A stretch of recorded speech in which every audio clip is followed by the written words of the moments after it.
یہودا کا بادشاہ آخز اور رملیہ کے بیٹے فکح کے 17ویں برس سے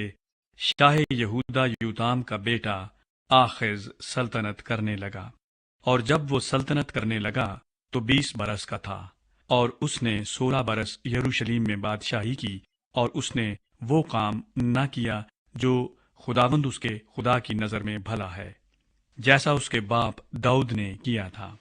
بلکہ وہ اسرائیل کے بادشاہوں کی راہ پر چلا، اور اس نے ان قوموں کے نفرتی دستور کے مطابق جن کو خداوند نے بنی اسرائیل کے سامنے سے خارج کر دیا تھا، اپنے بیٹے کو بھی آگ میں چلوایا، اور اونچے مقاموں اور ٹیلوں پر اور ہر ایک ہرے درخت کے نیچے اس نے قربانی کی اور بخور جلایا۔ تب شاہ ارام رزین اور شاہ اسرائیل رملیہ کے بیٹے فکح نے لڑنے کو یروشلیم پر چڑھائی کی، اور انہوں نے آخز کو گھیر لیا، لیکن اس پر غالب نہ آ سکے۔ اس وقت شاہ ارام رزین نے ایلات کو فتح کر کے پھر ارام میں شامل کر لیا،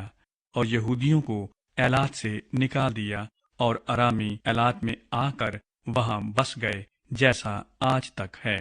سو آخز نے شاہ اسور تگلت پلاسر کے پاس ایلچی روانہ کیے اور کہلا بھیجا کہ میں تیرا خادم اور بیٹا ہوں، سو تو آ اور مجھ کو شاہ ارام کے ہاتھ سے اور شاہ اسرائیل کے ہاتھ سے جو مجھ پر چڑھ آئے ہیں رہائی دے۔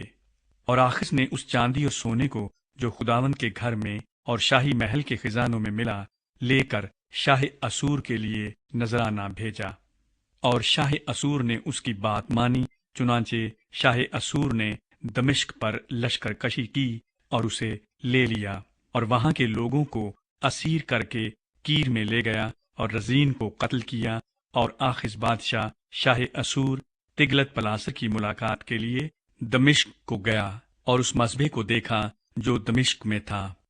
اور آخز بادشاہ نے اس مذبح کا نقشہ اور اس کی ساری صنعت کا نمونہ اوریا کاہن کے پاس بھیجا،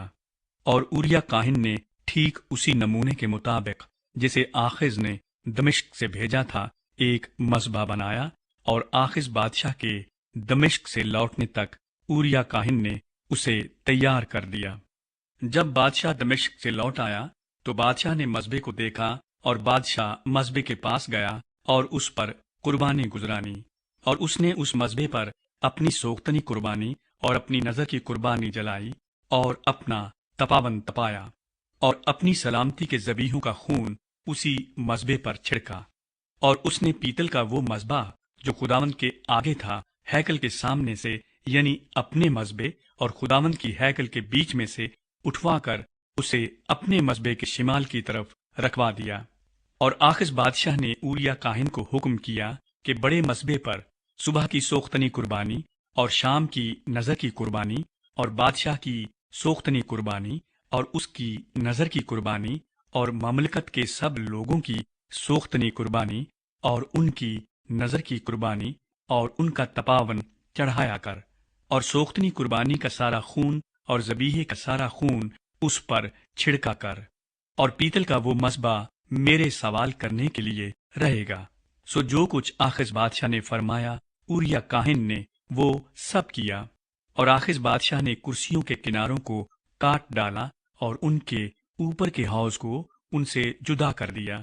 اور اس بڑے حوض کو پیتل کے بیلوں پر سے جو اس کے نیچے تھے اتار کر پتھروں کے فرش پر رکھ دیا، اور اس نے اس راستے کو جس پر چھت تھی اور جسے انہوں نے سبت کے دن کے لیے ہیکل کے اندر بنایا تھا، اور بادشاہ کے درآمد کے راستے کو جو باہر تھا، شاہ اسور کے سبب سے خداوند کے گھر میں شامل کر دیا۔ اور آخز کے باقی کام اور سب کچھ جو اس نے کیا، سو کیا وہ یہودا کے بادشاہوں کی تواریخ کی کتاب میں قلم بند نہیں؟ اور آخز اپنے باپ دادا کے ساتھ سو گیا، اور داؤد کے شہر میں اپنے باپ دادا کے ساتھ دفن ہوا، اور اس کا بیٹا حزقیہ اس کی جگہ بادشاہ ہوا۔